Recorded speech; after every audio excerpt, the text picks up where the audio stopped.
प्रिय मित्रों, नमो नमः। संस्कृत कौमुदी में आप सभी लोगों का स्वागत है। मित्रों, हम लोग मेघदूतम से पूर्व मेघ का अध्ययन कर रहे हैं यूपी टीजीटी शिक्षक भर्ती 2022 के पाठ्यक्रम के अनुसार। और हम लोग पिछली कक्षा तक अर्थात परसों की कक्षा में, क्योंकि कल तो हम लोगों की इससे लाइव प्रश्नोत्तरी थी, तो परसों की कक्षा तक हम लोग इसके पूर्व मेघ से 46 श्लोकों का क्रमशः अध्ययन कर चुके हैं। और अब आज की कक्षा का इस 47वें श्लोक से अध्ययन प्रारंभ करना है। तो आप सभी लोग अपनी नोट्स और अपनी पुस्तक मेघदूतम लेकर के बैठ जाइए। चलिए अध्ययन को गहन एवं सूक्ष्म विस्तृत अध्ययन प्रारंभ करते हैं। किंतु उससे पहले मित्रों, हम लोग थोड़ी सी चर्चा कर लेते हैं कि मेघ इस समय है कहाँ पर। तो इस श्लोक को समझने में अत्यंत सरलता होगी और जो लोग आज जुड़े होंगे कक्षा में उनके लिए भी सरलता होगी। तो देखिए, मेघ जो है वह उज्जैनी से चल करके गंभीरा नदी को पार करके अब देवगिरी को पहुंच रहा है ना। उज्जैनी से चलना सुबह होती है, उज्जैनी से चलना प्रारंभ करता है गंभीरा नदी को पार करने के बाद जस्ट इसके पहले जो 46वां श्लोक है उसमें यक्ष जो है मेघ से अनुरोध कर रहा है कि हे मेघ, देवगिरी जाने के इच्छुक तुम्हारे नीचे गुलरों को पकाने वाला शीतल वायु बहेगा। ठीक है ना। तो देवगिरी जा रहा है। अब इस 47वें श्लोक में यक्ष जो है मेघ को यह बता रहा है कि देवगिरी में है क्या और देवगिरी में तुमको पहुंच करके कार्य क्या क्या करना है। फिर से एकदम समझ लीजिए मित्रों, तो श्लोक को एकदम समझने में सरलता होगी। यक्ष मेघ से इस 47वें श्लोक में बता रहा है कि देवगिरी पे कौन रहता है, क्या करना है और वहां पर तुमको पहुंचने के बाद क्या क्या कार्य करना है। ठीक, तो यहां देखते हैं। अब श्लोक को पहले एक बार पढ़ लेते हैं, फिर हम लोग इसके शब्दार्थ और व्याकरणात्मक टिप्पणी प्रश्नोत्तरी को देखा जाएगा। तत्र स्कंदम नियतवसतिं पुष्पमेघी कृतात्मा पुष्पा सारहि स्नपयतु भवान व्योम गंगा जलार्द्रहि रक्षा हेतो नवशशि भृता वासवीनाम चमूनाम आद अत्यादित्यम हुतवह मुखे संभृतम तद्धिम तेजः। देखते हैं हम इसके अर्थ को। कह रहे हैं यक्ष मेघ से कि हे मेघ सुनो। तत्र मतलब वहां, तत्र अर्थात वहां। कुछ हमारे भाई का कहना है, भाई बहनों का, कि सर ये वाला हिंदी थोड़ा सा बड़ा लिखा करिए, दिखता नहीं है। चलिए ठीक है, जगह थोड़ी सी कम है, मैं कोशिश करता हूं। तत्र मतलब वहां, कहां? तो देवगिरी। ठीक, तो कह रहे उस देवगिरी में, है ना, उस देवगिरी में स्कंदन, उस देवगिरी पर क्या? स्कंदम अर्थात कार्तिकेय। कौन? कार्तिकेय।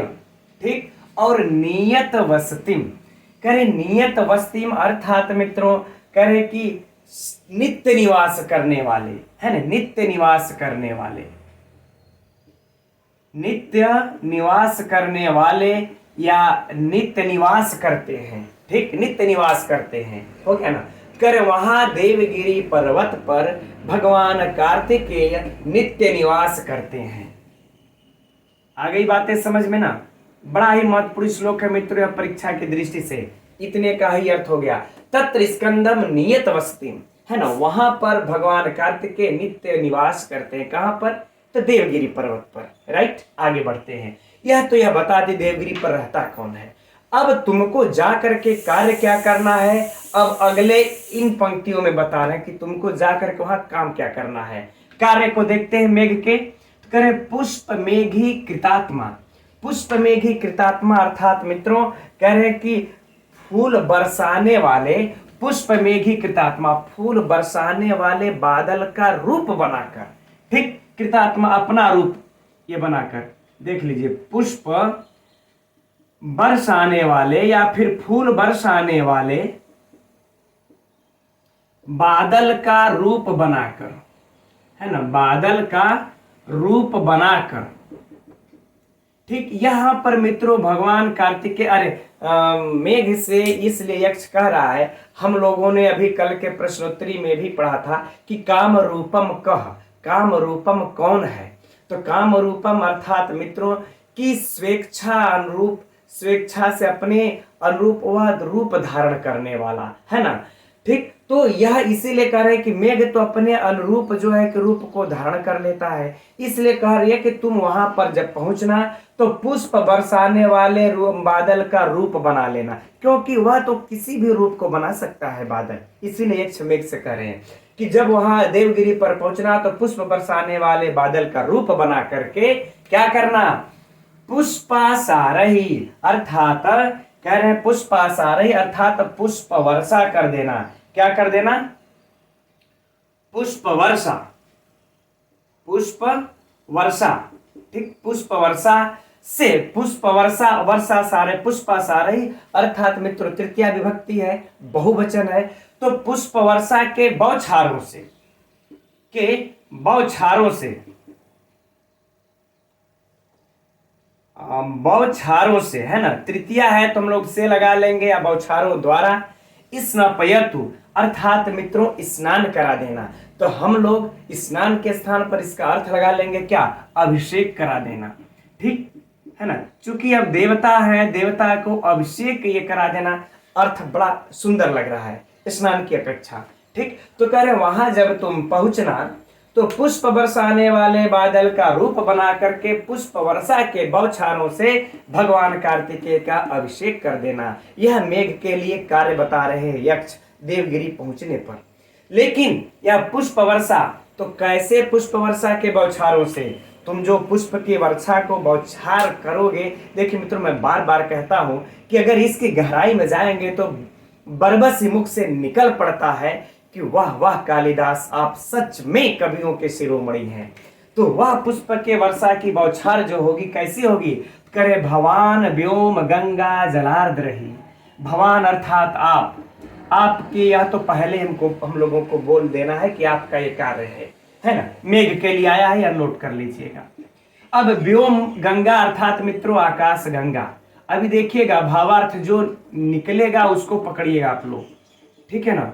आकाश गंगा, देखिए मित्रों गंगा के तीन प्रकार है, आकाश, एक आकाश की गंगा है, एक पृथ्वी पर बहने वाली गंगा को हम लोग मृत्यु लोग यानी मर्त्य गंगा कहते हैं, और जो पाताल में भी कहा जाता है गंगा बहती है उसको हम पाताल गंगा कहते हैं। इस प्रकार गंगा तीन प्रकार की होती है, ठीक। तो कहें आकाश गंगा की जलार्द्र रही, यानी कि जल, आकाश गंगा के जल से आर्द्र मतलब भीगे या फिर जल से गीले, है ना। देखिए मित्रों जब भी हम लोग कोई भी पूजा पाठ किसी का भी अभिषेक करते हैं, हम लोग कहीं से भी जल को लेते हैं, लेकिन हम लोग उसमें क्या करते हैं, गंगा जल को वैसे डालते हैं कि वो शुद्ध हो जाए, पवित्र हो जाए। फिर हम उस जल का जहां भी हम लोगों को प्रयोग करना होता है पूजा पाठ हवन इत्यादि में हम लोग करते हैं। ठीक यही बात है यहाँ पर कि जब तुम बादल बरस रहा है ऊपर से ना, तो तुम पुष्प के यानी पुष्प वर्षा के बौछारों से जब उनका अभिषेक तुम कर रहे हो, तो ये पुष्प के वर्षा की जो बौछार है वह कैसे होनी चाहिए, कह रहे हैं कि आकाश गंगा के जल से भीगे हुए, यानी इस पुष्प वर्षा का जो बौछार है उसमें आकाश गंगा का जल है और वह अत्यंत शुद्ध है। उस शुद्ध जल से तुम उनका अभिषेक करना, उनकी पूजा करना, क्योंकि स्वयं के द्वारा की गई पूजा ही महान होती है।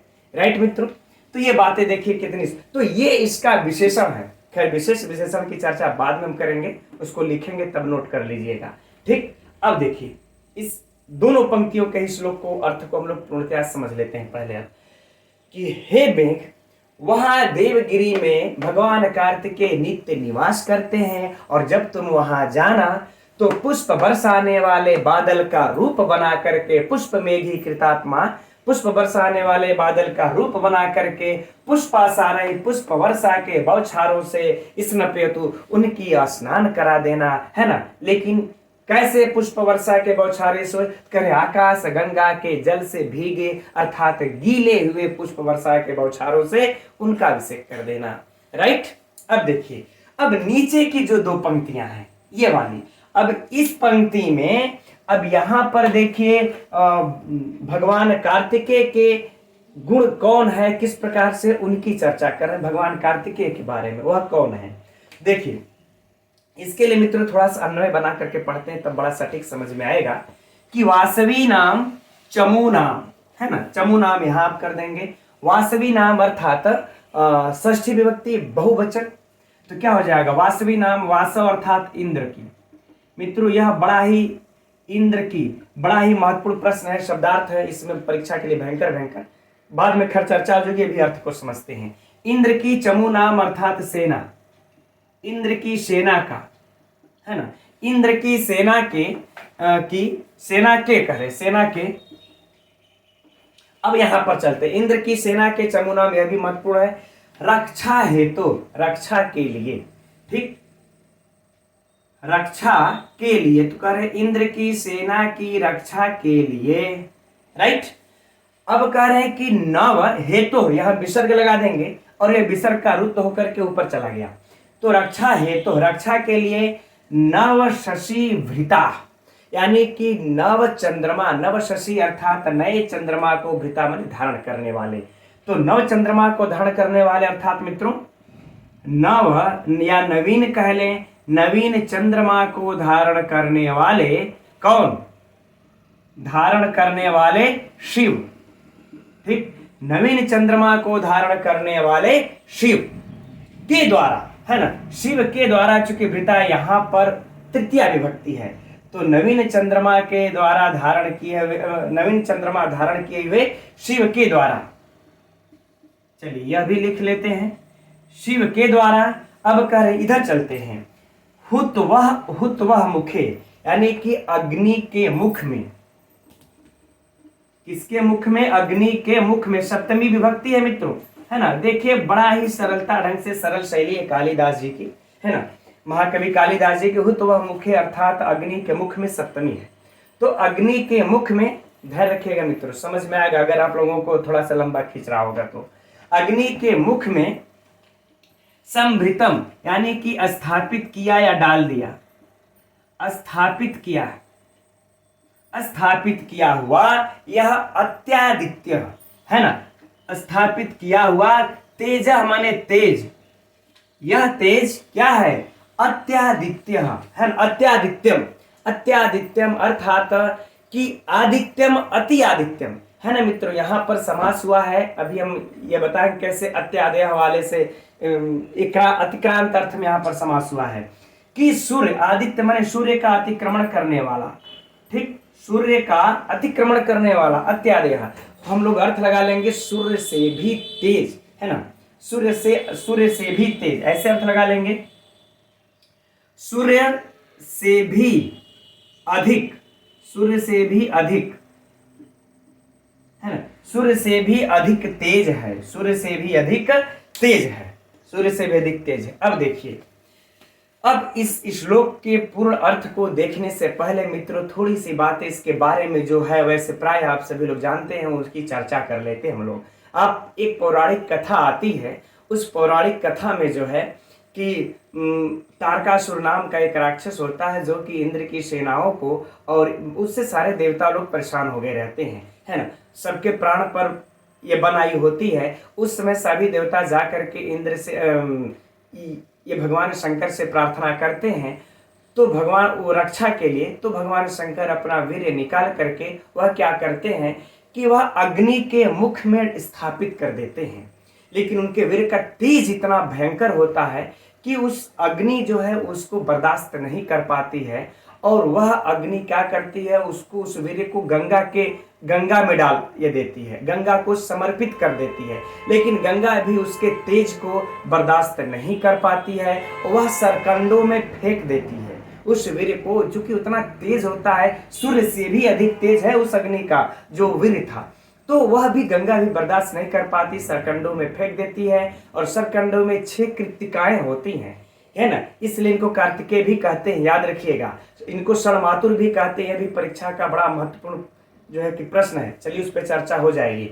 तो 6 कृत्तिकाएं जो होती हैं, इनके वीर्य को वह निगल लेती हैं और उनसे 6 पुत्र पैदा होते हैं, उन्हीं को मिला करके स्कंद नाम दिया जाता है, जिनको हम लोग कार्तिकेय कहते हैं। ठीक सेम यही बात कह रहे हैं कि इंद्र की सेना की रक्षा के लिए, तो भगवान कार्तिकेय पर इंद्र की सेना की रक्षा का भार था। ठीक, तो इंद्र की सेना की रक्षा के लिए, अब आइए पूरा अर्थ को देखते हैं। इंद्र की सेना की रक्षा के लिए नवीन चंद्रमा धारण करने वाले शिव के द्वारा अपने तेज को अग्नि के मुख में स्थापित किया, और वह तेज जो है, वह जो तेज है सूर्य से भी अधिक तेज है, वह सूर्य से भी अधिक तेज है। राइट मित्रों, चलिए अब एक बार हम लोग इसके संपूर्ण अर्थ को देखते हैं कि हे मेघ, वहां देवगिरी पर पहुंचने पर वहां देखो कार्तिकेय नित्य निवास करते हैं और वहां पहुंचकर पुष्प बरसाने वाले बादल का रूप बना करके आकाश गंगा के जल से भीगे हुए पुष्प वर्षा के बौछारों से उनका अभिषेक कर देना। क्योंकि देखो इंद्र की सेना की, अच्छा यहां पर मित्रों थोड़ा सा त्रुटि छूट गया, ये वाला शब्द जो है तत ही, यहां पर देखिए इसका जब विच्छेद कर लेंगे हम लोग तत ही, ये आ जाएगा। तो तत् मतलब वह, तत् अर्थात वह नपुंसक लिंग में है, चर्चा बाद में भी करेंगे इसकी भी हम, है ना, कि नपुंसक लिंग में क्यों है। तो क्योंकि वह कार्तिकेय, अब अर्थ यहां से लगा लेंगे, क्योंकि वह कार्तिकेय इंद्र की सेना की रक्षा के लिए नवीन चंद्रमा धारण करने वाले शिव जी के द्वारा अग्नि के मुख में डाला गया या स्थापित किया गया सूर्य से भी अधिक तेज है। राइट, चलिए अब हम लोग इसमें कुछ भयंकर जो मित्रों पहले प्रश्न बनते हैं उस पर चर्चा करते हैं, बाकी फिर बाद में देखा जाएगा। पहला प्रश्न देखिए कि वहां देवगिरी पर कौन नित्य निवास करता है या कौन निवास करता है। तो मित्रों कार्तिकेय निवास करते हैं, हम लोगों का हो गया पहला प्रश्न। फिर से समझिए, या फिर प्रश्न को पलट दिया गया कि कार्तिकेय किस पर्वत पर, भगवान कार्तिकेय किस पर्वत पर निवास करते हैं मित्रों, तो देवगिरी पर निवास करते हैं। दोनों तरफ से प्रश्न पलट दिया जाएगा। प्रश्न संख्या 1। ठीक, आगे देखिए इस पंक्ति में चलते हैं। पुष्प मेघी कृतात्मा कह, कि पुष्प मेघी कृतात्मा कौन है मित्रों, है ना, पुष्प बरसाने वाले बादल का रूप ये बनाकर कौन है मित्रों, यह मेघ है। तो प्रश्न संख्या हो जाएगा हम लोगों का 2। या फिर पुष्प बरसाना, यानी छोड़ देते, अच्छा उसको आगे बढ़ते इसके प्रश्न की तरफ, है ना। पुष्पा सारही स्नपेतु, है ना, पुष्प वर्षा के बौछारों से मेघ किसका अभिषेक करता है। भयंकर प्रश्न है मित्रों, समझिए कि पुष्प वर्षा के बौछारों से मेघ किसका अभिषेक करता है। प्रश्न संख्या 3, तो किसका अभिषेक करता है मित्रों, कार्तिकेय का करता है। या फिर प्रश्न को और सुनिए कि किस पर्वत पर जाने के बाद मेघ पुष्प के वर्षा करता है, या पुष्प के वर्षा या पुष्प बरसाने वाले मेघ का रूप बनाता है। फिर से समझिएगा, किस पर्वत पर जाने के पर मेघ पुष्प बरसाने वाले बादल का रूप बना लेता है ना। तो मित्रों किस पर्वत पर, कार्तिकेय, अरे देवगिरी पर्वत पर जाने के पर। यह प्रश्न संख्या हो गया 4। ठीक, समझते चलिए आराम से। ठीक, इसको छोड़ देते हैं, उसमें विशेषण से निकालेंगे प्रश्न। आगे देखिए कि वासवी नाम माने इंद्र, वासवी नाम मतलब इंद्र की षष्ठी विभक्ति है, बहुवचन है तो मित्रों, लेकिन वास्तव में होता है इंद्र। यह हम लोगों का इस श्लोक से हो गया प्रश्न संख्या 5। चमू नाम मतलब यह भी मित्रों पूछा जा चुका है, चमू नाम मतलब सेना का, यह हो गया प्रश्न संख्या 6 शब्द अर्थ की दृष्टि से। अब अगला प्रश्न सुनिए, इंद्र की सेना का सेनापति कौन है ना, इंद्र की सेना का सेनापति कौन है। तो मित्रों प्रश्न संख्या हो जाएगा 7। ठीक, तो सेना का सेनापति कौन है, यह है कार्तिकेय है। ठीक, नोट कर लीजिए, इंद्र की सेना का सेनापति कौन है, तो कार्तिकेय है। हो गया हम लोगों का प्रश्न संख्या 7। अब अगला प्रश्न सुनिए कि इंद्र की सेना की रक्षा के लिए, है ना, रक्षा का भार किसके ऊपर है या कौन रक्षा करता है। तो मित्रों वह भी करते हैं कार्तिकेय। हो जाएगा रक्षा के संबंधित प्रश्न, हो गया यह 8 प्रश्न बने। अब आगे देखिए, है ना, भगवान शंकर ने किसके मुख में सूर्य से भी अधिक तेज को स्थापित किया, है ना, किसके मुख में, अग्नि के मुख में, गंगा के मुख में, या फिर सरकंडों के मुख में, कृतिकाओं के मुख में, संबंधित इसी से है। तो यह भी मित्रों तो अग्नि के मुख में हो जाएगा हम लोगों का यह प्रश्न संख्या 9। ठीक है ना। चलिए यह तो हम लोगों को मात्र मित्रों साहित्य से हुआ। अब इसमें हम लोग विशेष से विशेषण निकालते हैं। तो जब विशेष से विशेषण के तरफ हम लोग बढ़ते हैं मित्रों, तो देखिए यह नियत वस्तिम नित्य निवास करने वाला कौन है देवगिरी पर, यह स्कंद है। तो मित्रों यह नियत वस्तिम क्या हो जाएगा, विशेषण। यह नियत वस्तिम क्या है, विशेषण, और इसका यह क्या है, विशेष्य। अब इसको भी नोट करते चलिए मित्रों। इसीलिए हम कहते हैं आप लोग नोट्स लेकर के बैठा करिए, नहीं पुस्तक में लिखते लिखते थक जाएंगे मित्रों। थोड़ा समय तो लगता है, लेकिन इस तरह से अध्ययन कर लीजिए, कभी परीक्षा में किसी भी बैठ जाएंगे, टीजीटी, पीजीटी, नेट, जेआरएफ, कभी भी आप लोगों को कोई कंफ्यूजन नहीं होगी। ऐसा तो हो ही नहीं सकता, मैं ऐसा विश्वास करता हूं कि आप लोगों को ये न लगेगा कि मैंने इसके ऊपर हमारी दृष्टि नहीं गई थी, ऐसा नहीं हो सकता। अब देखिए, पुष्प मेघी कृतात्मा, कहो तो मेघा हो चुका है, पुष्प सारही है ना, पुष्प वर्षा के बौछारों से। तो कैसे पुष्प वर्षा के बौछारों से मित्रों, यह देखिए क्या है, विशेष है ना। और यह आकाश गंगा के जल से भीगे, तो यह क्या हो जाएगा मित्रों, विशेषण, राइट, यह इसका विशेषण हो गया। अब आगे बढ़ते हैं, इधर देखते हैं। इधर देखिए है कि सूर्य से भी बढ़कर, यहां पर देखिए अत्यादित्य, सूर्य से भी बढ़कर कौन है, यह तेज है मित्रों। तो यह इस तेज का यह विशेषण हुआ कि नहीं हुआ, सूर्य से भी बढ़कर यह तेज है। तो तेज कैसा है, सूर्य से भी बढ़ करके है, तो यह मित्रों क्या हो जाएगा हम लोगों का विशेष्य, ठीक। और इसकी विशेषता क्या है, यह हो जाएगा हम लोगों का विशेषण, ठीक। और एक संभृतम यानी स्थापित किया गया है, तो स्थापित कौन किया गया है मित्रों, यह तेज। तो यह तेज का भी यह क्या हो जाएगा, विशेषण, ठीक। आगे बातें समझ में। तो ये तो हम लोग मित्रों 9 प्रश्न सिर्फ साहित्य से निकाले थे। अगर विशेष विशेषण के भी प्रश्नों को जोड़ देंगे तो ये 12, 13, 15 हो जाएगा, राइट।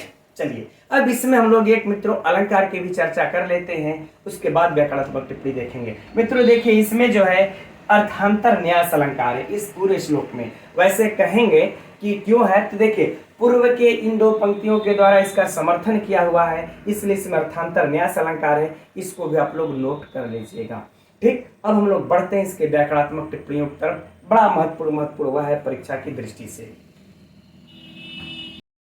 तो देखते हैं मित्रों, तत्र स्कंदम, यहां तो कोई समस्या नहीं है। आगे बढ़ते हैं, नियत वसति है ना, नियता वसति है यस्य सह, नियता वसति है यस्य सह, अर्थात मित्रों बहुव्रीहि समास, नियत रूप से, जो नित्य रूप से निवास करता है। मित्रों विग्रह लिखने की कोई विशिष्ट आवश्यकता नहीं है, हमने जो बताया है ट्रिक है ना, कि कल भी चर्चा हुई थी कि यह पता लगाइएगा पहले कि यह जो बहुव्रीहि समास है यह किस लिंग का है। तो हम लोग देख रहे हैं मित्रों कि स्कंद का या स्कंदम का विशेषण है ना। जब स्कंदम का विशेषण है, स्कंद कौन से लिंग में है, यह पुलिंग है। तो हमारा जब यह पुलिंग में जब विग्रह हम जब इसका करते हैं, क्या कैसे लिखेंगे, नियता वसति है यस्य सह, यस्य सह, यस्या नहीं लगाएंगे क्योंकि विशेषण पुलिंग का है। अगर यह स्त्रीलिंग रहता तो यस्या लगा देते, यस्या सा, ठीक। चलिए कोई बात नहीं, आगे बढ़ते हैं। पुष्प मेघी कृतात्मा है ना मित्रों, पुष्प मेघी कृतात्मा। तो पुष्प मेघी कृतः आत्मा एन सह, पुष्प मेघी कृतः आत्मा एन सह, जो पुष्प की तरह अपना बरसान, पुष्प की तरह अपना जो रूप बना ले, ठीक, पुष्प के बादल की तरह, है ना मित्रों। कौन सा समास हो जाएगा, यह भी बहुव्रीहि समास, कोई समस्या नहीं। आगे देखिए पुष्पा सारही है ना, तो पुष्पाणाम आसारः, पुष्पाणाम आसारः, तो मित्रों कौन सा समास हो जाएगा, पुष्पाणाम आसारः, पुष्प की वर्षा। तो पुष्प की वर्षाया, तो मित्रों षष्ठी तत्पुरुष समास संबंध स्पष्ट दिख रहा है। लेकिन मित्रों यहाँ पर एक और समास हम लोगों को है कि मयूर व्यंजकादि तत्वादि समास, ठीक। यह इसको भी नोट कर लीजिएगा, अगर परीक्षा में जिस प्रकार से दे उस प्रकार से इससे निपट लीजिएगा, ठीक। अगर पूछ दिया पुष्पा सारही में कौन सा, अगर ये मयूर व्यंजकादित्व वाला समास नहीं है तो षष्ठी तत्पुरुष समास है ना। अगर कौन सा समास है तो षष्ठी तत्पुरुष। अगर कौन सी विभक्ति है तो मित्रों इसके बाद हम लोग सु आदि की उत्पत्ति कर लेंगे समास करने के पश्चात। तो क्या हो जाएगा, तृतीया विभक्ति बहुवचन, तृतीया विभक्ति बहुवचन पुष्पा सारही, ठीक। अब स्नपयतु को देख लेते हैं। स्नपयतु तो मित्रों यहां पर हो जाएगा स्ना धातु ऋच प्रत्यय लगा लीजिए, फिर पुक का आगम कर लीजिए, ठीक। इसके बाद लोट लकार में बना लीजिए, तिप लगा लीजिए, अर्थात प्रथम पुरुष एक वचन, प्रथम पुरुष का एक वचन है ना, स्नपयतु बन जाएगा। इसको मित्रों एकदम महत्वपूर्ण है परीक्षा की दृष्टि से, एकदम इसको नोट कर लीजिएगा। अब आगे देखिए क्या है, भवान, भवान से कोई समस्या नहीं, भवान से यहाँ पर कोई समस्या नहीं। अब आगे देखिए व्योम गंगा जलार्द्र, इसको अलग अलग करके समास निकाल लेते हैं। देखिए व्योम गंगा यानी कि व्योमनी गंगा, अगर यहां तक पूछे व्योम गंगा में कौन सा समास है तो व्योमनी गंगा अर्थात आकाश में गंगा। तो मित्रों यहां पर कौन सा समास हो जाएगा, सप्तमी तत्पुरुष समास। अब देखिए व्योम गंगा, अब आगे क्या है, जल, यानी कि तस्याह जलम, ठीक, तस्याह जलम, उसका जल। तो जब जल तक पूछ देगा यहां तक तो कौन सा समास, तब षष्ठी तत्पुरुष समास, क्योंकि व्योम गंगा का जल। आराम से मित्रों आप लोग कहते हैं, शिकायत करते हैं सर समास निकालने नहीं आता। कैसे नहीं निकालने आएगा, एकदम हर श्लोक की इसी तरह से निकालते करिए, धीरे धीरे इतना अभ्यस्त हो जाएंगे ना, अपने आप निकलने लगेगा, है ना। तो आकाश में गंगा, फिर गंगा का जल, तो इस तरीके से आकाश गंगा का जल, तो बताइए कौन नहीं समझ जाएगा कि षष्ठी तत्पुरुष समास है। अब गीला, तो बताइए क्या होगा, जल से गीला, यही ना होगा कि आकाश गंगा के जल से गीला आर्द्र।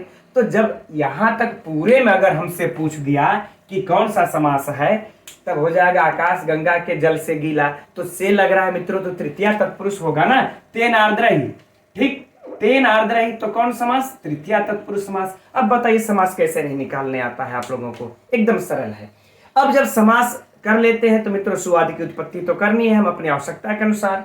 तो इसके बौछाहन गीले जल के द्वारा, यानी गीले जल से, तो हमने अब से द्वारा हम तृतीय विभक्ति में लगा लेते हैं, लगा लेंगे, जलार्द्र ही, है ना, तृतीय विभक्ति बहुवचन। अब बताइए अगर आपसे इसमें पूछ दे व्योम गंगा जलार्द्र में कौन सी विभक्ति वचन है, तो तृतीय विभक्ति बहुवचन। समास कौन है, तृतीय तत्पुरुष समास, खंड खंड करके पूछे तो भी हो गया। इससे ज्यादा क्या पूछेगा मित्रों परीक्षा में, है ना। आगे बढ़ते हैं। देखिए रक्षा हेतु, रक्षा हेतु विसर्ग लगा लेंगे, पहले ही कहा जब रक्षा के लिए मित्रों जब विसर्ग लगा लेंगे यहां पर, तो कौन सी विभक्ति हो जाएगी, यहां पर षष्ठी विभक्ति है ना। रक्षा हेतु में षष्ठी विभक्ति किस सूत्र से हुआ मित्रों, षष्ठी हेतु प्रयोगे, नोट कर लीजिएगा, षष्ठी हेतु प्रयोगे सूत्र से यहां पर षष्ठी विभक्ति हुई है, एकदम नोट कर लीजिएगा, परीक्षा के लिए महत्वपूर्ण है। षष्ठी हेतु प्रयोग, मैं बोल भी रहा हूं, अगर छोटा छोटा दिखे तो भी आप लोग नोट कर लीजिएगा। अब इसके बाद र तो खत्म हो जाएगा मित्रों, क्या बचेगा, नव शशि भृता। तो नव शशि, अब यहां पर बताइए नव शशि यानी कि नवीन चंद्रमा। तो मित्रों यहां पर तो कोई समस्या ना, नवः शशि, नवः शशि कर्मधारय समास, बताइए कोई समस्या, कोई समस्या नहीं, है ना। भृता, अब मित्रों यहां पर भ्री में से क्विप प्रत्यय लगा लेंगे, भ्री धन क्विप प्रत्यय लगा लेंगे, और इसके बाद तृतीय विभक्ति के तृतीय विभक्ति में प्रयोग करके बना लेंगे नव शशि भृता, राइट। चलिए तृतीय विभक्ति या एक वचन, तृतीय विभक्ति एक वचन, परीक्षा में यह भी पूछे तो यह भी, और प्रत्यय पूछे तो ये, समास पूछे तो ये, क्या पूछेगा पूछिए। अब वासवी नाम, वासव, देखिए मित्रों इसका भी बड़ा महत्वपूर्ण है, यह एकदम दिमाग में, पुस्तक में, नोट्स में, यहां पर भी नोट करना है इसको। वासव धन अण, वासव धन अण हो जाएगा मित्रों, और इसके बाद वासव धन अण,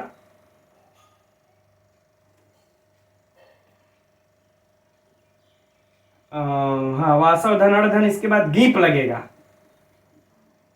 भूल रहा था थोड़ा सा, वासव धन अण धन गीप, अब बन जाएगा मित्रों क्या, वासवी। अब इसके बाद हम जो है सुआदि की उत्पत्ति करके षष्ठी विभक्ति के बहुवचन, षष्ठी विभक्ति के बहुवचन में इसका रूप ये बना लेंगे वासवी नाम।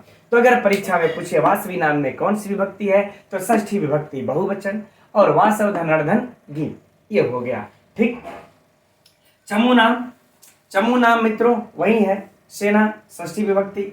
अब है देखिए अत्यादित्यम, इस श्लोक का सबसे ज्यादा महत्वपूर्ण कह दें तो ये वाला है और ये वाला है ना मित्रों। इसका देखिए हो जाएगा, इसमें समास हुआ है, इसमें कौन सा समास हुआ है, समास। अब देखिए अवार्तिक कौन सी लगी है, अच्छा पहले इस तरह समझते, इसमें देखिए द्वितीय प्रादि तत्पुरुष है, द्वितीय प्रादि तत्पुरुष समास, एकदम नोट कर लीजिए। अत्यादित्यम में द्वितीय प्रादि तत्पुरुष समास है, किस सूत्र से, किस वार्तिक से हुआ मित्रों? जो वार्तिक नहीं है, है ना, अत्यादेय प्रथमा, है ना, वो वाली वार्तिक को भी हम लिख देते हैं यहाँ पर। चलिए नीचे में अत्यादित्यम, अत्यादित्य,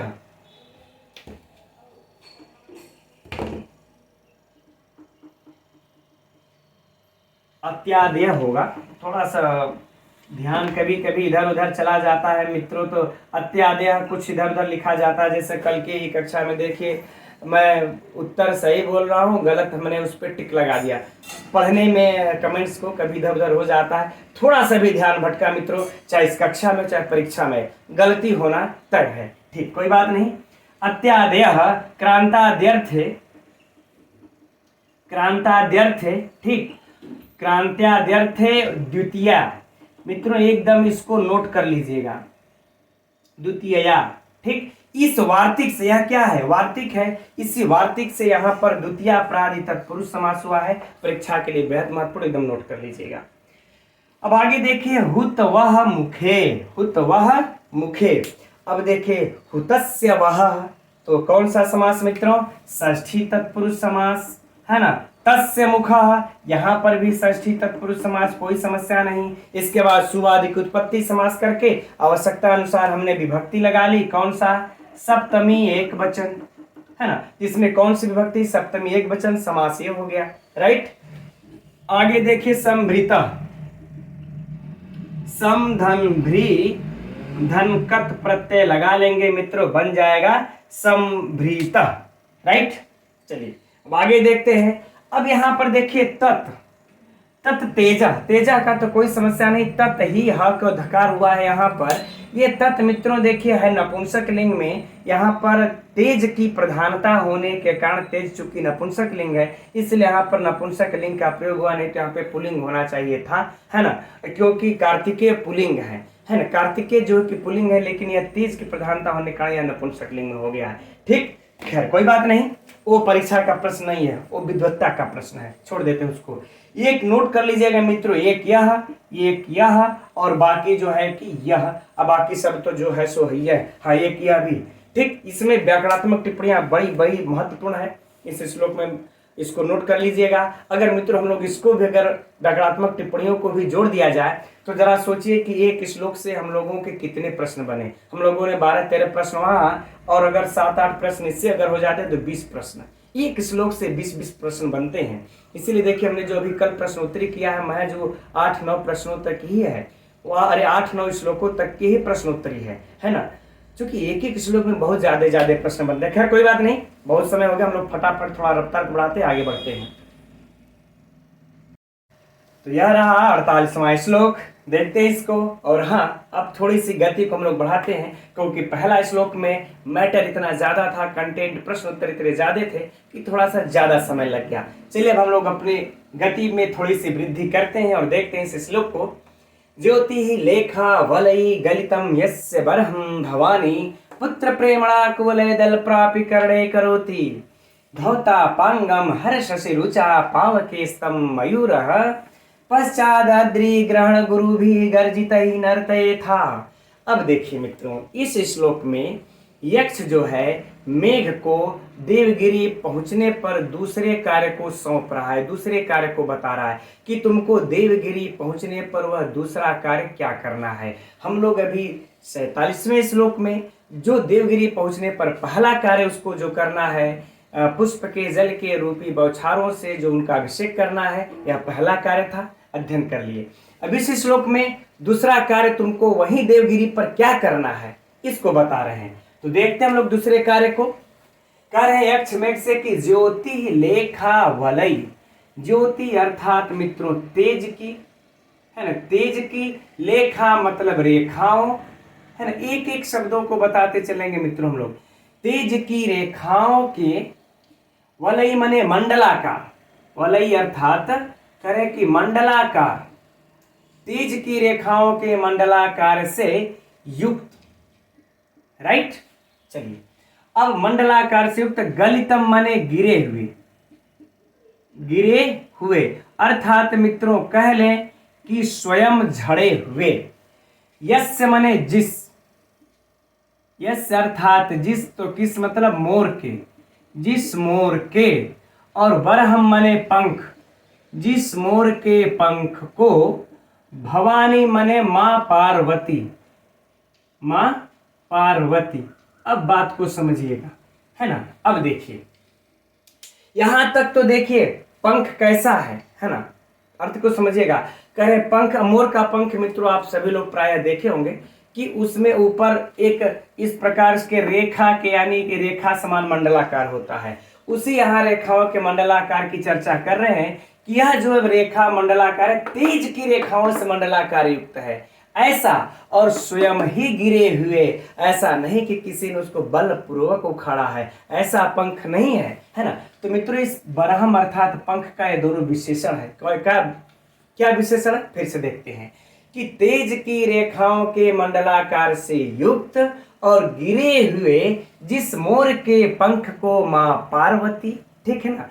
तो मित्रों ऐसे मोर के पंख को माँ पार्वती क्या कर रही हैं, उस पंख को करें पुत्र प्रेमणा, पुत्र प्रेम के कारण, पुत्र प्रेम के कारण। अब क्यों पुत्र प्रेम के कारण मित्रों, चर्चा करते भी बाद में। पुत्र प्रेम के कारण कुवलय दल प्रापी, अर्थात कमल दल, अर्थात कमल दल। तो मित्रों हम लोग अर्थ लगा लेंगे इसको कि नील कमल के पंखुड़ियों को प्राप्त करने वाले, नील कमल के पंखुड़ियों को,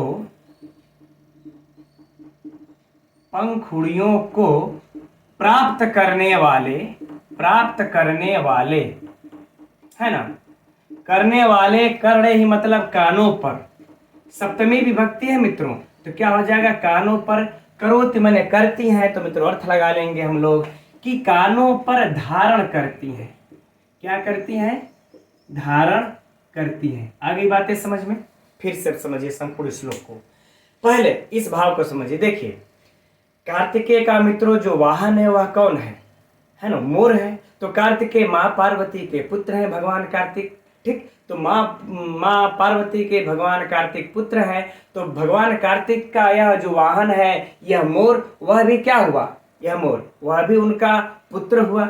इसीलिए कह रही हैं पुत्र का ही जैसा प्रेम है उनका उस मोर के प्रति, इसीलिए कह रही हैं भगवान यक्ष मेघ से कह रहा है कि हे मेघ, तेज की रेखाओं के मंडलाकार से युक्त और स्वयं गिरे हुए अर्थात झड़े हुए जिस मोर के पंख को माँ पार्वती पुत्र प्रेम के कारण नील कमल के पंखुड़ियों को प्राप्त करने वाले कानों पर धारण करती हैं। अर्थात मित्रों माँ पार्वती, चाहे कोई भी हम लोगों के भगवान, देवी देवता, स्त्रियां, माताएं, बहनें जो भी हों, वह कानों पर ये इत्यादि हम लोगों के पहले चर्चा है या शास्त्रों में, कर्ण कमल का पुष्प धारण करती थी। तो कह रहे हैं कि वह नील कमल के पंखुड़ियों को प्राप्त करने वाले इस कमल, इस कान के ऊपर दोनों अर्थ लगा सकते हैं मित्रों कि उसको हटा करके पुत्र प्रेम के कारण यह नील कमल को हटा लिए, नील कमल को हटा करके किसको लगाने लगी, इस मोर के पंख को धारण करती हैं। राइट, ये बात बताए। या फिर हम यह भी अर्थ लगा सकते हैं कि नील कमल के पंखुड़ियों को प्राप्त करने वाले उस कानों पर मोर के पंख को भी लगा रही हैं। ठीक, दोनों अर्थ हो सकता है।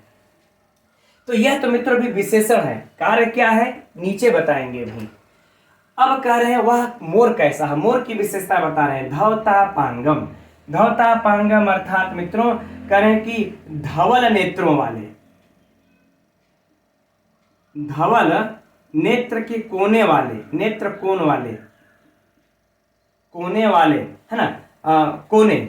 मित्रों ये जो नेत्र होता है, नेत्र का जो कोना वाला भाग है वो क्या है, धवल अर्थात सफेद, है ना।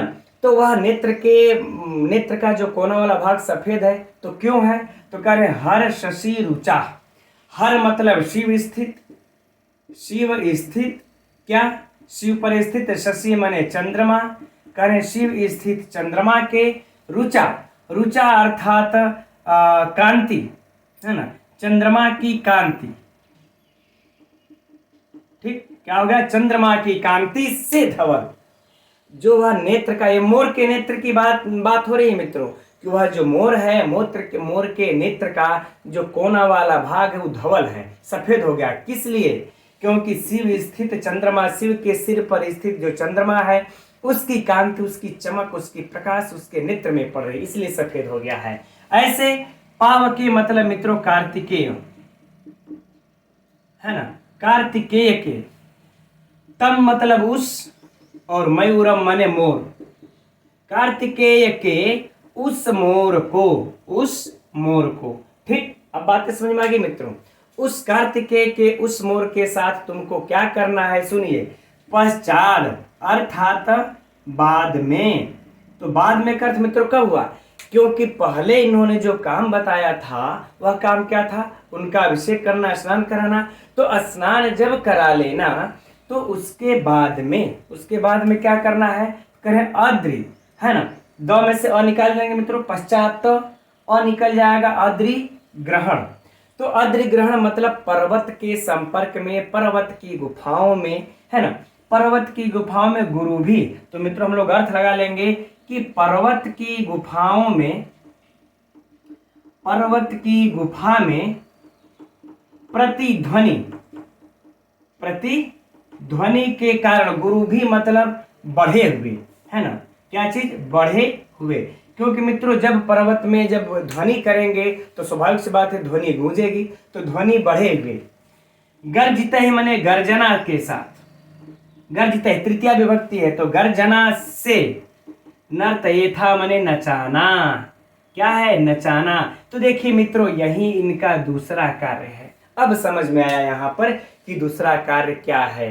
पहला काम कार्तिकेय का स्नान करना, और दूसरा काम क्या है, बाद में उस मोर को नचाना। तो यह मित्रों परीक्षा का प्रश्न भी होगा। चलिए अच्छा, उस पर चर्चा बाद में कर लेंगे हम लोग। अब पुनः इसके अर्थ को देखते हैं संपूर्ण। कह रहे हैं कि हे मेघ, जब तुम उस रामगिरी पर्वत और देवगिरी पर्वत पर पहुंचना तो तेज की रेखाओं के मंडलाकार से युक्त और स्वयं झड़े हुए या गिरे हुए जिस मोर के पंख को मां पार्वती पुत्र प्रेम के कारण नील कमल के पंखुड़ियों को प्राप्त करने वाले कानों पर धारण करती हैं, और कह रहे हैं कि कार्तिकेय के उस मोर को, कार्तिकेय के उस मोर को जिसका की धवल नेत्र को, जिसके की नेत्रों का कोना धवल है शिव स्थित चंद्रमा के कांत के कारण, ऐसे मोर को बाद में तुम पर्वत की गुफा में प्रतिध्वनि करके, जब प्रतिध्वनि से बढ़े हुए, प्रतिध्वनि से बढ़े हुए, है ना, गर्जना से तुम उसको नचाना। मित्रों जब पर्वत की गुफा में गर्जन होगा तो प्रतिध्वनि होगा, बहुत बढ़ेगा आवाज, तो उससे नचा लेना। ठीक मित्रों, अर्थ समझ में आ गया। अब प्रश्नोत्तरी पर चलते हैं। ठीक पहला प्रश्न है ना कि मां पार्वती किसके पंख को धारण करती हैं, मां पार्वती किसके पंख को धारण करती हैं मित्रों, तो मोर के पंख को धारण करती हैं, या एक प्रश्न हो गया। इसको अगर पलट दिया जाए कि मां मोर के पंख को कौन धारण करता है मेघदूतम के अनुसार, मां पार्वती, मां लक्ष्मी, मां सरस्वती, मां गंगा, तो कौन धारण करती मित्रों, पार्वती धारण करती, एकदम नोट कर लीजिएगा। चलिए यह हो गया। अब देखिए इसमें, ये साहित्य के बस प्रश्न है मित्रों, इसमें देखिए प्रश्न संख्या 2। ठीक, कि मां पार्वती मोर के पंख को क्यों धारण करती हैं, मां पार्वती मोर के पंख को क्यों धारण करती हैं, पुत्र प्रेम के कारण, या पक्षी प्रेम के कारण, या जीव प्रेम के कारण, या प्रकृति प्रेम के कारण। तो मित्रों पुत्र प्रेम के कारण मां पार्वती मोर के पंख को धारण करती हैं। राइट, चलिए अब आगे देखिए अगला प्रश्न। मां पार्वती मोर के पंख को कहाँ धारण करती हैं, तो कानों पर धारण करती हैं। सरल सा है, पूछेगा नहीं लेकिन जानते रहिए। तीसरा प्रश्न, अब इसमें चलते हैं, है ना, कार्तिकेय का वाहन क्या है, कार्तिकेय का वाहन क्या है, तो कार्तिकेय का वाहन क्या है मित्रों, मोर है। यह हो जाएगा हम लोगों का चौथा प्रश्न। ठीक है ना। अब कार्तिकेय का वाहन जो मोर है, कार्तिकेय का मोर का नेत्र क्यों धवल है, या किसके कांति से धवल है, तो मित्रों शिव स्थित चंद्रमा की कांति से धवल है, उसके नेत्र का कोना उससे धवल है। मित्रों हो जाएगा हम लोगों का यह पांचवा प्रश्न। चलिए अब आगे बढ़ते हैं, है ना। यह सबसे महत्वपूर्ण प्रश्न मित्रों, यहां से छठवां प्रश्न निकलेगा हम लोगों का कि मेघ मेघ देवगिरी पर्वत पर पहुंचकर कार्तिकेय के स्नान के पश्चात क्या करता है? कार्तिकेय के स्नान या अभिषेक के पश्चात क्या करता है? तो मोर को नचाता है। या फिर कार्तिक देवगिरी पहुंचकर मेघ का दूसरा कार्य कौन करता है, या दूसरा काम वह कौन करता है? तो मित्रों वह मोर को नचाता है। ठीक, पहला काम कौन करता है ना? देवगिरी पहुंचने पर मेघ पहला कार्य कौन करता है? पहला कार्य उनका अभिषेक करता है, दूसरा कार्य उनको मोर को नचाता है। तो मित्रों ये हो गया हम लोगों के परीक्षा के ये प्रश्नोत्तरी। चलिए अब इसमें से हम लोग विशेष विशेषण निकालते हैं। तो देखिए विशेष विशेषण में हमने पहले ही कहा कि यह क्या है, यहाँ पर बरहम, यह क्या है? विशेष। ठीक, यह क्या हो गया? विशेष। यह पंख कैसा है? यह पंख कैसा है मित्रों? तो यह देखिए तेज मंग का, यह भी एक इसका विशेषण हुआ, एक यह भी विशेषण हुआ। यह दोनों क्या हुए? विशेषण। ठीक, क्योंकि यह स्वयं गिरे हुए पंखों को धारण करते पुत्र प्रेम है, तो उस मोर के पंख को बलपूर्वक उखाड़ेंगी थोड़े ही, पुत्र प्रेम के कारण। तो ये दोनों विशेषण हुए किसके? इस पंख के। राइट, चलिए अब आगे देखिए। हाँ आगे इसमें विशेषण, चलिए अच्छा अभी याद नहीं आ रहा है, व्याकरणात्मक टिप्पणियों को देखते हैं तो शायद एक आगे ठोर निकल कर सामने आ जाए, तो उसको देख लेंगे। तो व्याकरणात्मक टिप्पणी मित्रों देखते हैं। ज्योतिर्लेखा वलय, तो 3 पद हमको दिख रहे हैं। तो पहले हम लोग इन दोनों में समास कर लेंगे, फिर इन दोनों का इसके साथ समास कर लेंगे। तो ज्योतिषः लेखा, ज्योति की मतलब तेज की रेखा। तो मित्रों ऐसे ही संबंध दिखाई पड़ गया हमको, तो षष्ठी तत्पुरुष समास है ना। अब ज्योति की रेखा का वलय माने क्या? मंडलाकार। तासाम वलयः, तो षष्ठी तत्पुरुष समास निकालने मित्रों कोई दिक्कत तो नहीं हो रही है ना? एकदम हिंदी में, जैसे ज्योति लेखा हमने कहा था ना, ज्योति तेज की रेखा, तो संबंध है मित्रों, तेज की रेखा है तो षष्ठी तत्पुरुष समास। अब तेज की रेखा का मंडलाकार, तो फिर से षष्ठी तत्पुरुष समास संबंध। अब देखिए, अब इन दोनों का समास कर लेंगे हम लोग, तो क्या बन जाएगा है ना? ज्योतिर्लेखा ठीक, वलय। अब इसमें मित्रों धन ईनी प्रत्यय लगा देंगे, बन जाएगा ज्योतिर्लेखा वलय। तो अगर परीक्षा में पूछे ज्योतिर्लेखा में कौन सा समास है ज्योतिर्लेखा वलय में, तो षष्ठी तत्पुरुष, प्रत्यय पूछ दिया तो ईनी हो गया। अब गलितम, गल धन मित्रों कत प्रत्यय लगा लीजिए, गलितम। सिंपल है यह। बरहम मने पंख, भवानी का बहुत बहुत महत्वपूर्ण है ना। भव धन गीस, एकदम मित्रों नोट कर लीजिएगा इसका। भव धन गीस प्रत्यय लगा हुआ है, बोल भी रहे हैं न स्पष्ट दिखे तो भव धन गीस प्रत्यय लगा है मित्रों। और इसमें जो सूत्र है इंद्र वरुण वाला, यह भी नोट कर लीजिएगा।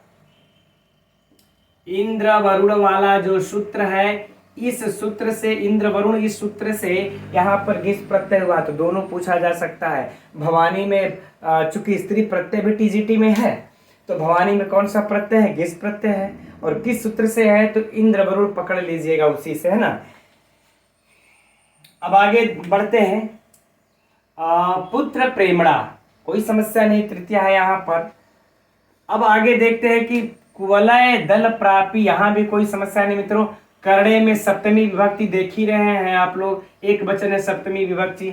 अब बचा आगे करोति, यहाँ भी कोई समस्या नहीं, स्पीड पकड़ लेते हम लोग थोड़ा सा। हाँ अब देखिए धौतापांगम, तो मित्रों धौतो अपांगव यस्य सह, धौतो अपांगव यस्य सह है ना, जिसके नेत्र का कोना धवल हो। ठीक, तो मित्रों बहुव्रीहि समास।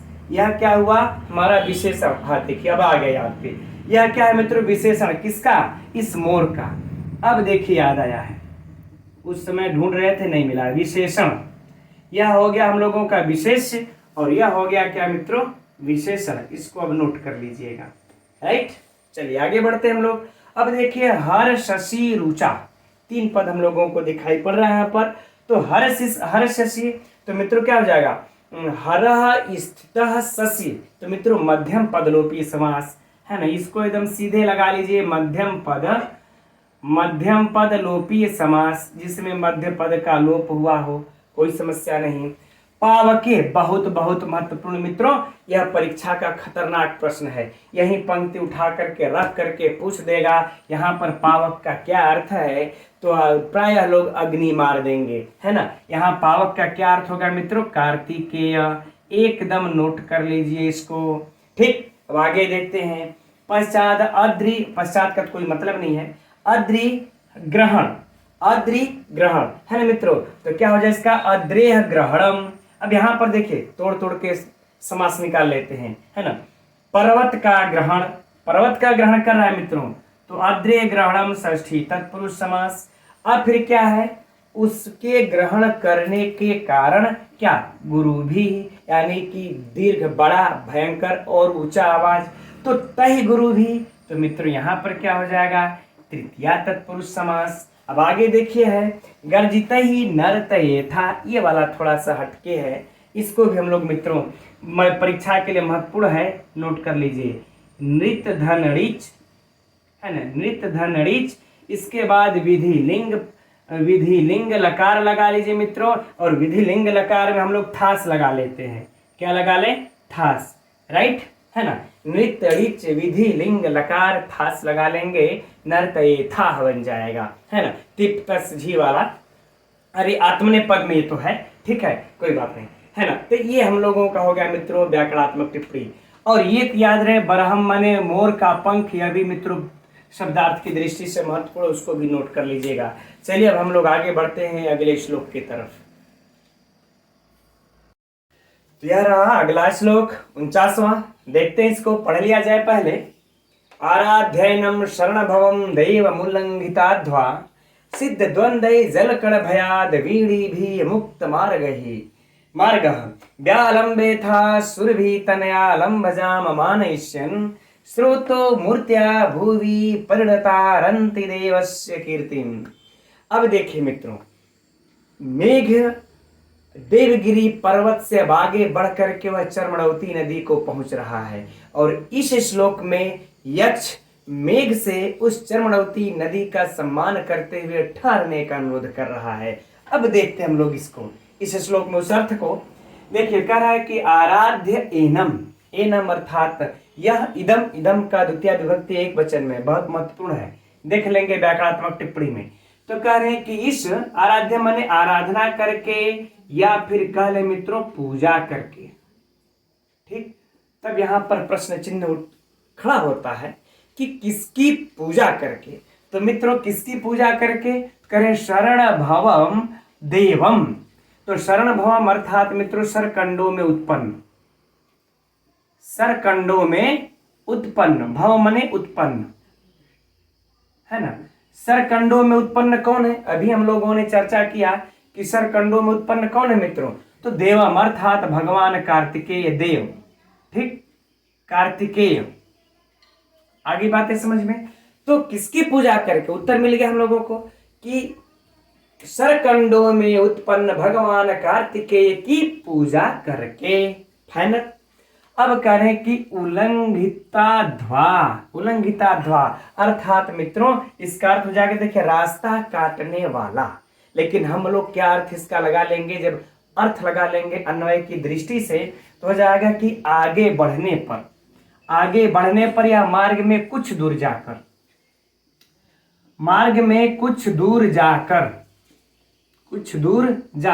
इस तरह से मित्रों थोड़ा सा अन्वय बन जाएगा आसानी से, है ना। वैसे होता है मार्ग काटने पर, अतिक्रमण करने पर, लांघने पर, तो हम लोग अर्थ लगा लेंगे मार्ग में कुछ दूर जाकर, राइट।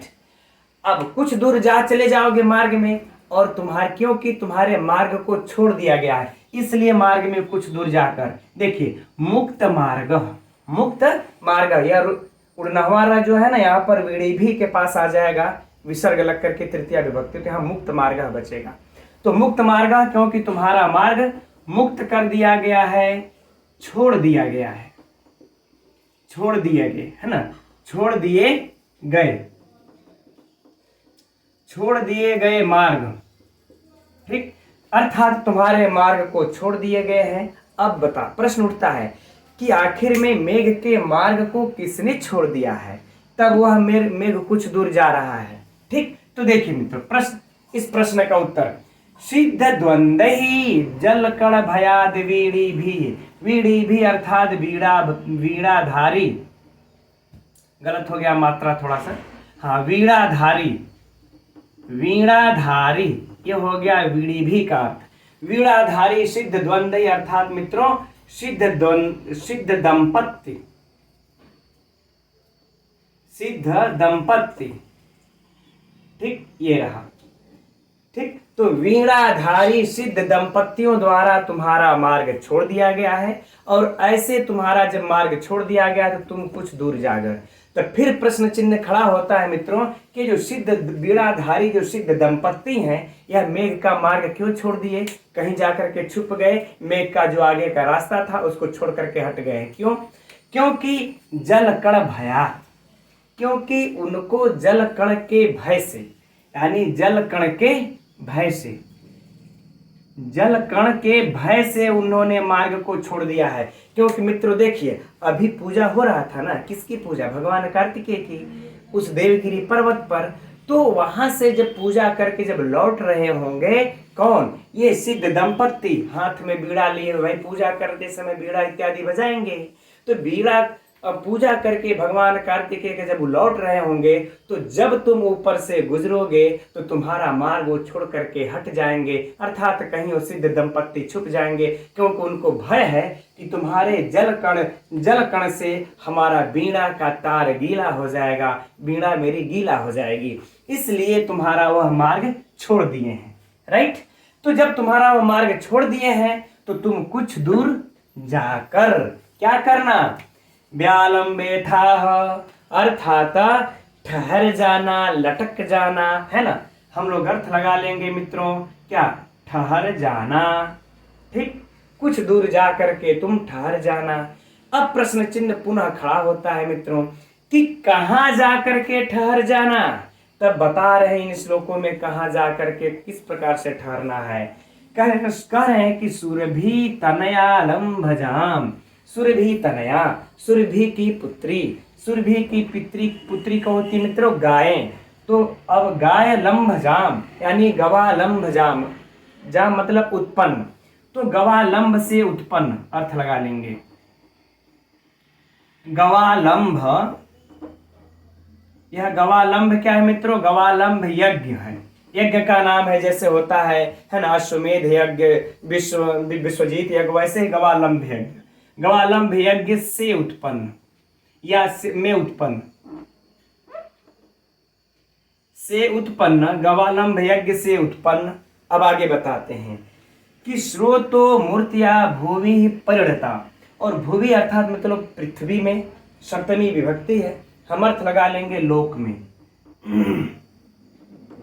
है ना, तो कह रहे हैं कि गवालंभ यज्ञ से उत्पन्न लोक में स्रोतो मूर्तिया, स्रोत अर्थात मित्रों नदी, नदी, है ना, नदी के, और मूर्तिया माने मूर्ति रूप, है ना, तो लिख लेंगे हम लोग नदी के रूप में, नदी के रूप में, और परिणता माने परिणत, नदी के रूप में, कह रहे हैं कि परिणत, नदी के रूप में परिणत।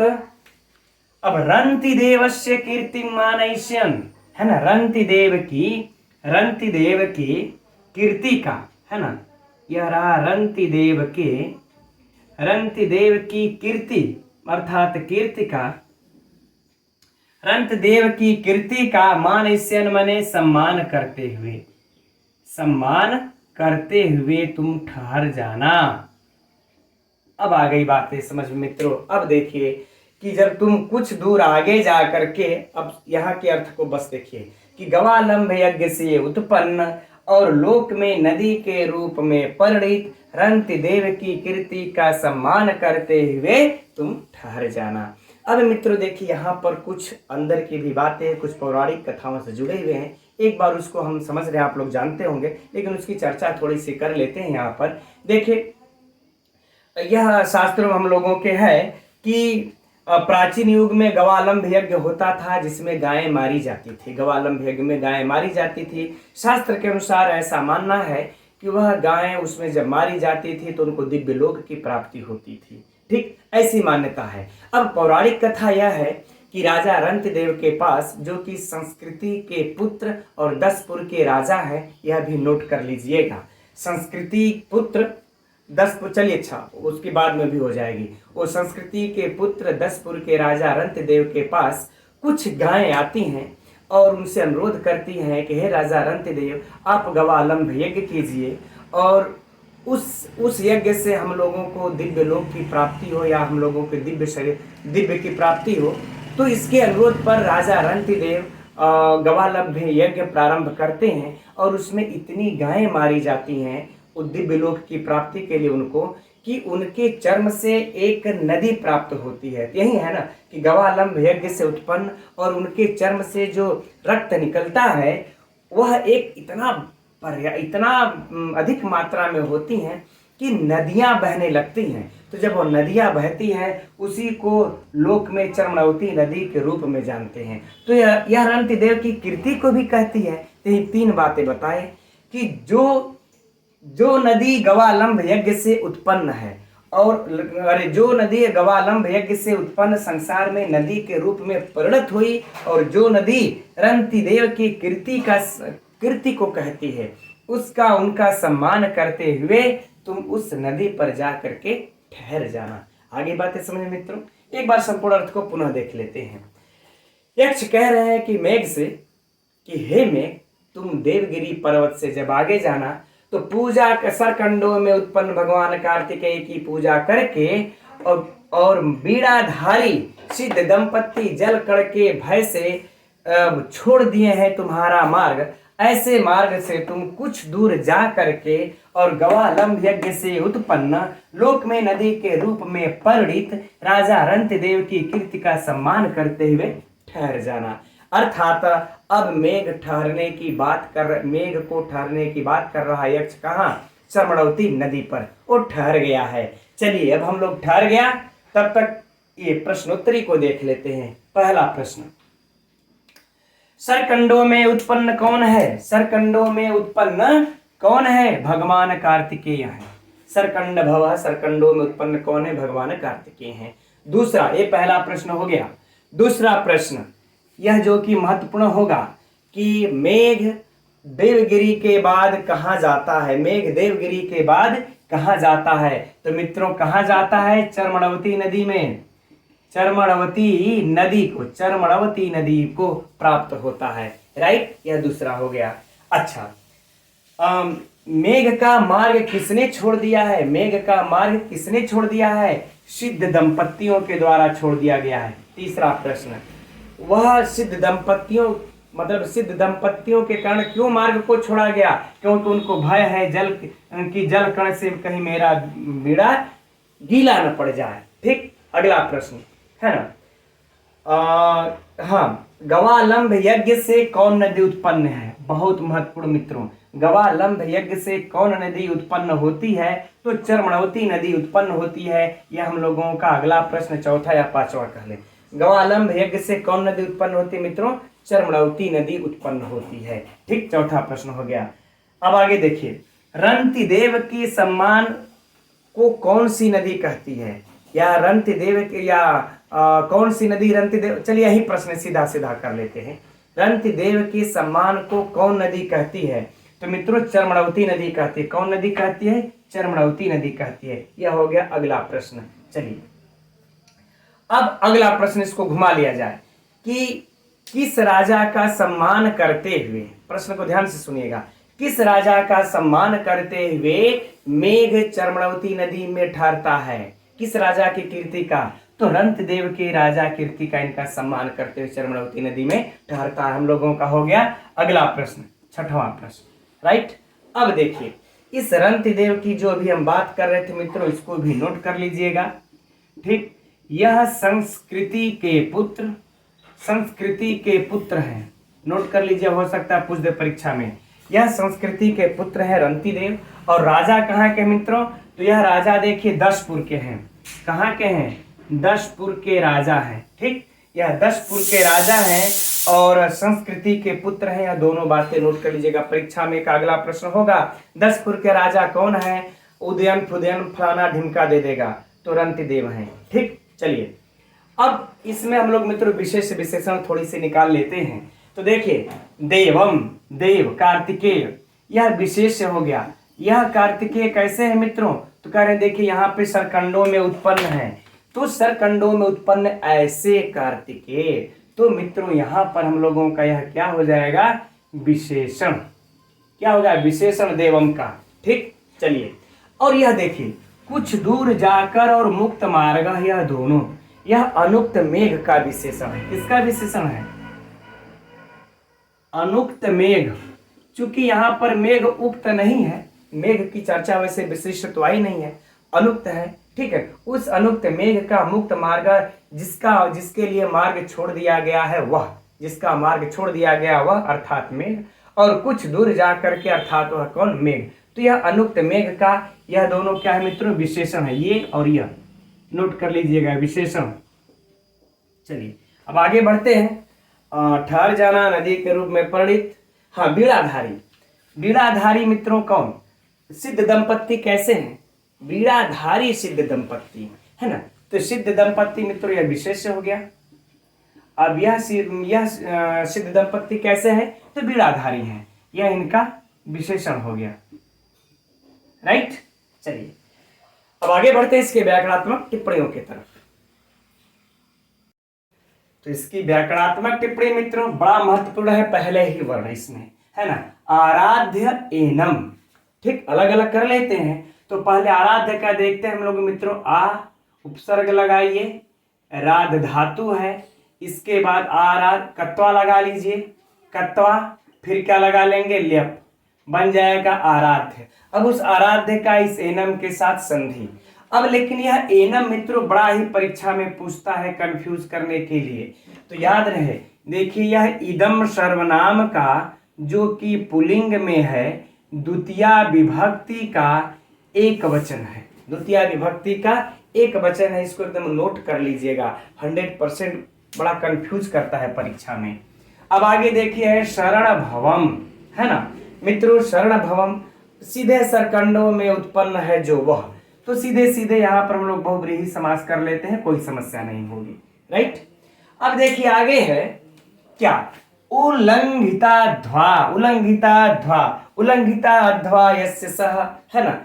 तो मित्रों सीधा सीधा बहुव्रीहि समास, यह विशेषण भी है और हम लोग पढ़ भी चुके हैं अभी, यह मेघ का अनुक्त विशेषण है, तो हो गया।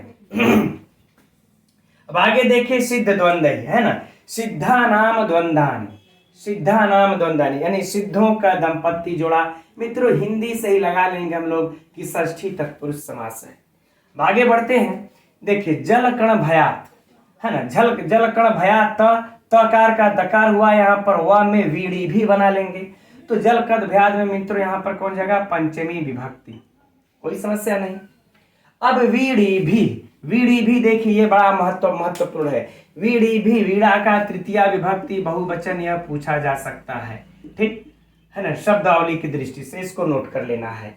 अब मुक्त मार्ग अगला है। मुक्त मार्ग, मुक्त मार्गो यस्य सह, जिसका मार्ग छोड़ दिया गया मित्रों, अर्थात विशेषण हुआ बहुव्रीहि समास मेघ, मेघ का, तो मुक्त मार्गो यस्य सह हो जाएगा। राइट, चलिए अब है मित्रों व्यालंबे था। यह बड़ा ही महत्वपूर्ण है, पूछेगा तो अच्छे अच्छे लोग धाराशायी होंगे, इसलिए नोट कर लीजिएगा। बी उपसर्ग लगाइए, आ उपसर्ग लगाइए और इसके बाद लंब धातु में आइए, और इस लंब धातु के बाद जो है आप लिट लकार को लगाइए। लिट लकार, फिर शत्रु प्रत्यय लगा लीजिए। एक मिनट, लिट लकार नहीं रहेगा इसमें, यहाँ पर त्रुटि हुई, विधि लिंग रहेगा, दूसरे तरफ ध्यान भटक गया। विधि लिंग लकार लगाइए, है ना। विधि लिंग लकार में अब थास लगा लीजिए। थास अर्थात मित्रों मध्यम पुरुष होगा, यही होगा ना, मध्यम पुरुष एक वचन, यह हो जाएगा मध्यम पुरुष एक वचन। यह हम लोगों को परीक्षा में पूछा जा सकता है मित्रों, इसको नोट करना है। वी या लंब विधिलिंग थास मध्यम एक वचन। ठीक, अब आगे देखते हैं। सुरभि तनया लंबजाम, इतना लंबा नहीं पूछेगा ये। मान ईश्यन, हाँ चलिए ये मान ईश्यन है, चूंकि धातु रूप से जुड़ा हुआ है तो इसको देख लेते हैं। मान अड़िच, यह हमको इसका ही ध्यान आ गया था। मान धन, ऋच प्रत्यय लगा लीजिए, और फिर इसके बाद क्या लगा लेंगे, क्षत्रि प्रत्यय लगा लेंगे, है ना। लिट, क्षत्रि लिट, लिट लकार। ठीक, ये रहा। तो ये हो सकता है मित्रों पूछा जाए, इसलिए इसको नोट कर लेना है इन दोनों को। अब है स्रोतो मूर्त्या भुवि सप्तमी एक वचन, कोई समस्या नहीं। प्रणिताम अरंति देवस्य कीर्तिम। ठीक, हाँ इसमें देखिए यहां पर जो हम लोग भूल गए थे कि रंति देवस्य, ये बताना हमको थोड़ा सा विस्मृत हुआ। रंति देव देखिए चंद्रवंशी राजा है, यह भी नोट कर लीजिए। यह कौन से राजा है, चंद्रवंशी, चंद्रवंशी राजा है, पुस्तक में दिया हुआ है इसलिए हम बता दे रहे हैं आप लोगों को। और यह भरत के छठी पीढ़ी, यह भी याद कर लीजिए, भरत के छठी पीढ़ी के ये चंद्रवंशी, मतलब छठी पीढ़ी के राजा हैं, और ये चंद्रवंशी हैं। यह कौन से वंशी हैं, चंद्रवंशी हैं। ठीक है मित्रों, तो हम समझते हैं इसमें जो भी महत्वपूर्ण था परीक्षा के लिए। एक तो देखिए ये वाला परीक्षा उपयोगी महत्वपूर्ण, यह भी है, और इसके बाद कहाँ गया, एक यह भी है, और ये वाला तो बहुत महत्वपूर्ण है। ठीक है, तो ये रही इसकी यहाँ पर। तो मित्रों अब इस श्लोक में मेघ भी जाकर के चरमरावती नदी पर ठहर चुका है। हम लोग भी थोड़ा सा ठहराव ले लेते हैं, आज की कक्षा यहीं तक रहने देते हैं। कल फिर 7:30 बजे हम लोग मिलेंगे ठीक इसी समय। और मित्रों मैं कल प्रयास कर रहा हूँ, थोड़ा समय का अभाव हो जाता है, टाइप कर रहा हूँ अभी हम टाइप कर रहे हैं, तो कल सुबह से देखेंगे तो आप लोगों की कक्षा प्रारंभ हो जाएगी व्याकरण की। ठीक है मित्रों, तो कल मिलेंगे हम लोग 7:30 बजे ठीक इसी समय मेघदूतम के 50वें श्लोक के साथ। तब तक के लिए नमो नमः।